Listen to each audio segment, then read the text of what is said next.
अन्य गतिविधियों के लिए कार्यरत है। पिछले समय से हम लोग देख रहे हैं 4-6 महीनों से कि समाज के अंदर एक गतिरोध है। अखबारों में भी रोज़ आता है, प्रिंट मीडिया, इलेक्ट्रॉनिक मीडिया में भी रोज़ आता था कि इलेक्शन को लेके खास करके समाज के कुछ ऐसे तबके, हमारे कुछ ऐसे ग्रुप्स जो ब्राह्मण सभा में एक गतिरोध बना हुआ है, स्थिरता है, जो पूर्व में हमारी जो कार्यकारिणी थी समाज की, उन्होंने काफ़ी समय से इस सभा के चुनाव नहीं करवाए।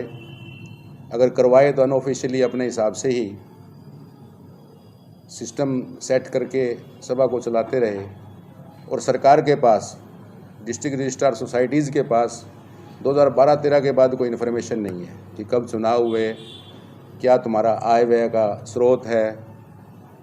इसको लेके हमारे समाज के बहुत से साथी जो है वो अखबारों में भी खबर देते रहे, हमारे पूर्व प्रधान आरपी शर्मा जी से भी मुलाकात करते रहे और मैंने भी, हालांकि मैं इन 7-8 वर्षों में समाज की गतिविधियों में सक्रिय नहीं था।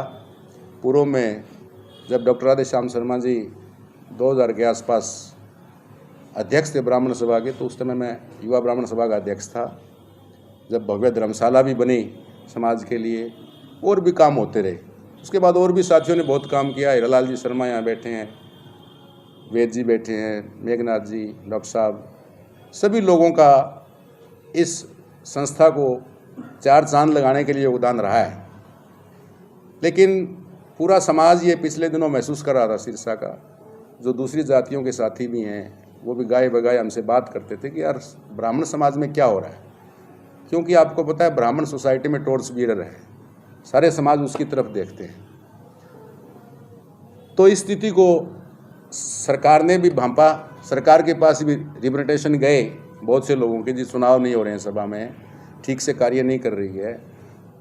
तो सरकार ने 16 जनवरी को एक पत्र जारी किया, एक 5 मेंबरी कमेटी बनाई, एडहॉक कमेटी बनाई, जिसकी ड्यूरेशन 3 मंथ्स के लिए फिक्स की कि आप जो है सभा की जो डे टू डे एक्टिविटीज़ हैं उसको मेंटेन करो और जो नई जो कार्यकारिणी बननी है, इलेक्शन प्रोसेस शुरू किया जाए।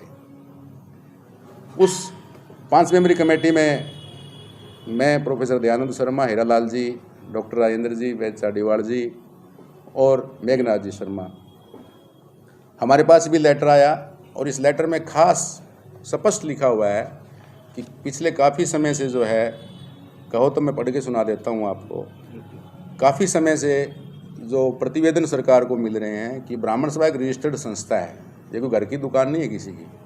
कुछ साथियों को ये मुगालता भी समाज के अंदर था कि सरकार का इसमें इंटरफेरेंस नहीं होना चाहिए। सरकार का इंटरफेरेंस वहाँ तो ना हो जहाँ आप रजिस्टर्ड नहीं हो, लेकिन ये रजिस्ट्रार ऑफ सोसाइटीज़ के पास रजिस्टर्ड संस्था है, आज से नहीं दशकों से चल रही है। इसका एक कॉन्स्टिट्यूशन है, इसका एक प्रोसेस है इसको रन करने का। आप उसको वायलेट कर रहे हो तो सरकार तो अपना एक्शन लेगी। तो ये 16 जनवरी को सरकार ने लेटर जारी किया कि ये 5 मेंबरी कमेटी हम कॉन्स्टिट्यूट कर रहे हैं। इसके पेपर भी मैं आपको प्रोवाइड करा दूंगा इस लेटर के, कि ये 5 मेंबरी कमेटी हम कॉन्स्टिट्यूट कर रहे हैं, ये इस सभा की डे टू डे एक्टिविटीज़ को मेंटेन करे और फेयर एंड फाइन इलेक्शन एक कंडक्ट कराए सभा के। इसके लिए आपका 3 महीने का आपको समय दिया जाता है।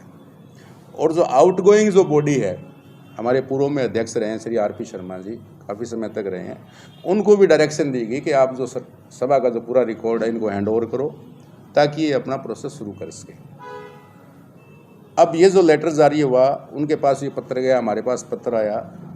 उसके बाद हमने हमारी कार्रवाई शुरू की। डॉक्टर राजेंद्र जी रिटायर्ड अधिकारी हैं, प्रोफेसर मेघनाथ जी शर्मा, हम सभी लोगों ने, हीरालाल जी ने, डॉक्टर साहब ने, वैद्य जी ने बैठ के मीटिंग की। उस मीटिंग में मुझे कन्वीनर घोषित किया इन्होंने, सरकार को भी सूचना दे दी और दोनों साथियों की ड्यूटी लगी कि आप श्री आरपी शर्मा जी से डायलॉग करो और उनसे रिकॉर्ड जो है आप ले लो ताकि आगे की कार्रवाई हम लोग करें। उसके बाद ये दोनों लोग उनसे जाके पर्सनली मिले। 23 जनवरी को हमने उनको पत्र भी लिखा कि आप जो है, जो ऐसे ऐसे पत्र आया है उसके एवज में आप ये रिकॉर्ड हमें दो और ताकि हम आगे कार्रवाई शुरू करें। आपस में रिश्तेदारियाँ हैं, समाज में एक दूसरे से भाईचारा है, कोई हम कटुता समाज में चाहते नहीं। हमारा कोई ऐसा हेतु नहीं। इन दो लोगों ने आरपी शर्मा जी से कहा तो वो बोले रिकॉर्ड सतीश जी निर्मल के पास हैं, जो पहले हमारे सचिव रहे हैं। तो निर्मल जी का फ़ोन भी काफ़ी दिनों तक नहीं लगा इनसे। फिर आरपी शर्मा जी ने रिटर्न में उनको निर्मल जी को भेजा कि आप इनको रिकॉर्ड हैंड ओवर कर दो। ये निर्मल जी के घर गए 2-3 बार, उन्होंने कहा कि रिकॉर्ड मेरे पास नहीं है।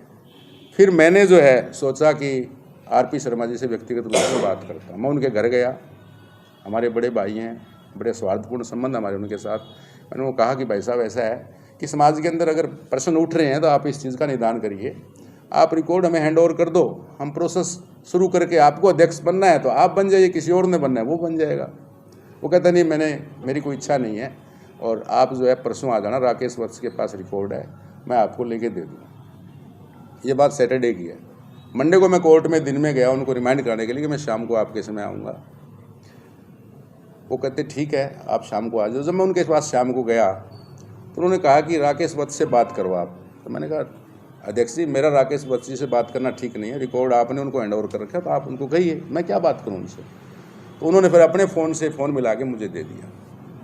तो राकेश वत्स जी ने आगे से ये कहा कि जी हम रिकॉर्ड कैसे दें, सरकार का क्या हस्तक्षेप है इसमें। तो मैंने कहा राकेश जी, ऐसा कानून से आप भी बंधे हो, मैं भी बंधा हुआ हूँ, हम जो है कोई ऐसा काम नहीं करेंगे जो गैर कानूनी हो। सरकार ने हमें कहा हमारी ड्यूटी लगी है, आप हमें रिकॉर्ड दो, हम इलेक्शन प्रोसेस शुरू करके चुनाव करवा देंगे। तो जैसे तैसे उन्होंने इस बात को नकार दिया। और फिर मैंने आरपी शर्मा जी से कहा कि जब हम समाज के अंदर भी जाएंगे, सरकार को भी प्रतिवेदन देंगे, मुझे नहीं लगता कि आप रिकॉर्ड हमें हैंड ओवर करने वाले हो। तो उन्होंने मुझे कहा, कुछ थोड़ी बातें आपस में डिस्कशन भी हुआ, हमारा हॉट डिस्कशन भी हुआ। तो उन्होंने कुछ ऐसे कहा कि आप चुनौती दे रहे हैं। मैंने कहा नहीं, ऐसा नहीं, आप हमारे बड़े हो, रिस्पेक्टेड हो, हम तो चाहते हैं कि जे डॉक्टर राधेश्याम शर्मा हो, जे भारद्वाज जी हों, जे आरपी शर्मा जी हों, कोई भी हों, हम सभी लोगों का सम्मान करते हैं। आप वरिष्ठ हैं, आप लोगों ने सभा में समय दिया है, जीवन लगाया है, अब आपके पास अगर समय नहीं है तो आप इसको हैंड ओवर करिए। उसके बाद जो है मैंने कहा मैं आपके फ़ोन की वेट करूँगा, रात को 12 बजे भी बुलाओगे तो मैं आपके घर आऊँगा। उसके बाद ये हमारा डायलॉग ख़त्म हो गया। फिर भाई हीरालाल जी को मैंने कहा कि ऐसे ऐसे बात है, हम समाज के अंदर जाते हैं, सरकार से बात करते हैं, लेटर लिखते हैं। इन्होंने कहा कुछ दिन और रुक जाते हैं। ये बात 10 दिन पहले की है। अब हमारे पास लगभग 1.25 महीना बीत चुका है, 3 महीने का समय हमें सरकार ने दिया था। कल फिर हमने बैठक करके हमने रजिस्ट्रार को इन्फॉर्मेशन दे दी है कि वो हमें रिकॉर्ड देने वाले नहीं हैं, आप भी आगे अपनी कार्रवाई करें, हम समाज के अंदर भी जाएंगे और सरकार को प्रतिवेदन भी देंगे। तो आज आप लोगों को हमारे यहाँ बुलाने का मतलब यही है। और दुख इस बात का है, हमारे साथी बैठे हैं, आपसे बात हमारी होती रहती है कि इतने रिस्पॉन्सिबल आदमी हैं, लीडिंग एडवोकेट हैं शहर के, कानून भी अच्छी तरह से जानते हैं। अब वो कानून की बात भी नहीं मान रहे हैं, समाज की बात भी नहीं मान रहे हैं, तो हम लोगों के पास क्या चारा है। तो हम अभी बैठ के एक बैठक और भी बुलाएंगे, हमारे 27 सदस्य और भी हैं इस कमेटी में, उन सब से मीटिंग करेंगे, बातचीत करेंगे। चाहे हमें डीसी साहब से मिलना पड़े, चाहे हमें रजिस्ट्रार से दोबारा मिलना पड़े, और फिर हम समाज के अंदर जाएंगे और हम जल्दी ही आप लोगों को बता देंगे, हमारा इलेक्शन प्रोसेस हम शुरू करेंगे। तो मेरी यही बात थी। एक ना इंसान की एक फितरत होती है, एक ईगो होती है। आरपी शर्मा जी और जो उनके 2-3 साथी हैं, उनको कहीं ऐसा लगता है कि यार अगर मैं अध्यक्ष नहीं रहूँगा सभा को तो पता नहीं मेरा क्या कुछ वो हो जाएगा। बाकी अध्यक्ष बनना कोई बड़ी बात नहीं है। आज से 8-10 महीने पहले हमारे जो पूर्व में अध्यक्ष थे सत्यनारायण जी पारीक, वो मेरे पास आए थे, क्यों मैंने समाज में युवा अध्यक्ष के रूप में भी काम किया, उनके साथ उपाध्यक्ष के रूप में भी काम किया मेन बॉडी में। तो उन्होंने मुझे कहा कि ऐसे ऐसे मेरा थोड़ी सी व्यस्तता ज़्यादा रहती है जीवन में, कि हम कुछ लोग विचार कर रहे हैं कि क्यों ना आप अध्यक्ष बन जाओ ब्राह्मण सभा के। मैंने कहा जी आपका बहुत बहुत धन्यवाद, आपने मुझे इस लायक समझा, लेकिन मेरे पास समय नहीं है। मैं ये नहीं चाहता, अध्यक्ष बनना बड़ी बात नहीं है, लेकिन अध्यक्ष बन के अगर आप समाज को समय ना दें, हमारे समाज में बहुत से ऐसे लोग हैं जिनके पास एम्पल टाइम है, रिटायर्ड अधिकारी बैठे हैं, रिटायर्ड प्रोफेसर्स, प्रिंसिपल्स बैठे हैं, और भी समाज के अंदर गणमान्य लोग बैठे हैं। वैद्य जी सरपंची कर रहे हैं एक बड़े गांव की। तो मेरा कहने का भाव यह है कि पद लेना बहुत बड़ी बात नहीं है, लेकिन उस पद के अनुरूप आपने अपना एक्शन लेना, आप समाज के अंदर समय देते हो, वो ज़रूरी है। तो पद लोलुपता जो है दैट इज़ वेरी डेंजरस, और यही होता है बहुत सी संस्थाओं में आप देखते हैं। तो मैं ये चाहता नहीं था, इट्स वेरी अनफॉर्चुनेट आज जो हम ये कर रहे हैं, मैं ये चाहता नहीं था अखबारबाजी हो, लोगों को पता लगे दो बातें बाहर की। इसलिए हम चाहे कितने ही व्यस्त थे, हमने डायलॉग उनसे जारी रखा, व्यक्तिगत रूप से मिले उनसे जाके। हमें किसी से मिलने में कोई गुरेज नहीं है, हमारे लिए सभी सम्माननीय हैं, सभी सम्मानित हैं। अभी भी मैं एक बार फिर आप लोगों के माध्यम से समाज के लोगों को ये संदेश देना चाहता हूँ कि हम इस सभा का भला चाहते हैं। ब्राह्मण सभा ने बड़े बड़े काम किए हैं। एक चीज़ मैं याद दिला दूँ आपको, संजीव जी को याद होगा, काफ़ी समय से पत्रकारिता में ये हैं। जब मैं युवा ब्राह्मण सभा का अध्यक्ष था, शहर के अंदर आपने देखा होगा कुछ चीज़ें जो जातिगत संस्थाएं होती हैं, उधम सिंह जयंती पे कंबोज भाई अपनी जाति के लोगों को सम्मानित करते हैं, परशुराम जयंती पे ब्राह्मण अपनी जाति के लोगों को सम्मानित करते हैं, और भी अन्य जो जातियां हैं। लेकिन मैंने 2001 में एक रवायत डाली सबसे पहले यहाँ, इसी श्री गीता भवन में अपस्टेयर्स प्रोग्राम था, कि मैं जितने भी हमारे दूसरी समाज के जो लोग हैं, चाहे कोई जाट है, चाहे कोई वंचित वर्ग है, चाहे कोई सिख हैं, चाहे मुसलमान हैं, उन लोगों को मैं सम्मानित करूँगा इस मंच के ऊपर, ब्राह्मण सभा के मंच के ऊपर, ताकि समाज के अंदर ये मैसेज जाए कि जो समाजनिष्ठ लोग हैं वो सबके साझे हैं, एक जाति से बंधे हुए नहीं होते हैं। भगवान परशुराम सबके सम्माननीय थे। शहीद उधम सिंह ने आज़ादी दिलाई, देखो कहाँ जाके, विदेश में जाके भी गोली चलाई उन्होंने।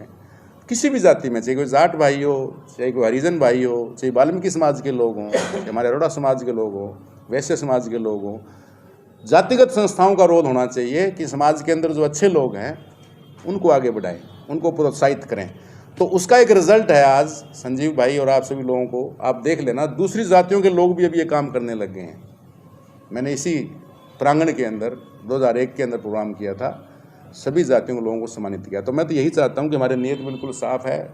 हम 500 लोग ये चाहते हैं कि समाज के लिए एडवोकेट आरपी शर्मा जी एक बार फिर जो है आप हमें सहयोग करें। हमारा ऐसा कोई हेतु नहीं है, हमारी ऐसी कोई इंटेंशन नहीं है कि हम आपको डिसरेप्यूट करें या ये चीज़ें हम समाज के अंदर ज़्यादा फैलाएं। अगर अभी भी कुछ नहीं होता है तो आपको पता है फिर कहीं ना कहीं तो चीज़ें उठती हैं। हाँ जी, ऐसा है शर्मा जी, ये भी एक छुपी हुई बात है कि लेटेस्ट लिस्ट हमारे पास नहीं है वोट्स की, और मेंबरशिप कब हुई, इन सालों में हुई नहीं। भाई हीरालाल जी थोड़े जुड़े रहे हैं, वैद जी को शायद पता हो, तो काफ़ी वर्षों से मेंबरशिप भी नहीं हुई है। अगर ये रिपोर्ट नहीं जमा करवाते तो आगे क्या कार्रवाई रहेगी? जैसे 3 महीने का आपने टाइम मांगा तुमसे। हमने नहीं माना, सरकार ने हमें टाइम दिया 3 महीने का। देखिए ऐसा है कि अगर वो रिकॉर्ड नहीं देते हैं तो हमारे को एक बार फिर हम रजिस्ट्रार से मिलेंगे, डिप्टी कमिश्नर से मिलना पड़े उससे मिलेंगे, और फिर भी कुछ नहीं होता है तो हम हमारा पैरेलल सिस्टम शुरू करेंगे। हम कानून को जानते हैं, हमारा रिकॉर्ड तैयार करेंगे। अभी भी हमने हमारा कार्रवाई रजिस्टर हमने लगा रखा है, जो हम गतिविधि करते हैं। कहाँ है मेघनाथ जी? उस रजिस्टर में हमारी जितनी मीटिंग्स हुई हैं उन सब को हमने इसमें मेंशन किया हुआ है। हम कानून, ऐसा नहीं कि कानून हम नहीं जानते, अलग बात है कि एडवोकेट होना अलग बात है, लेकिन कानून पढ़ना भी अलग बात है। तो हम जो है हमारा जो है इलेक्शन प्रोसेस शुरू कर देंगे कुछ समय के बाद, मेंबरशिप स्टार्ट करेंगे 3 महीने के बाद। जैसे ये 3 महीने के बाद नहीं, ये 3 महीने का समय हमें दिया गया था, जरूरत पड़ी तो एक्सटेंशन लेंगे। ये लेटर हम आपको देते हैं, इसको आप पढ़ लो।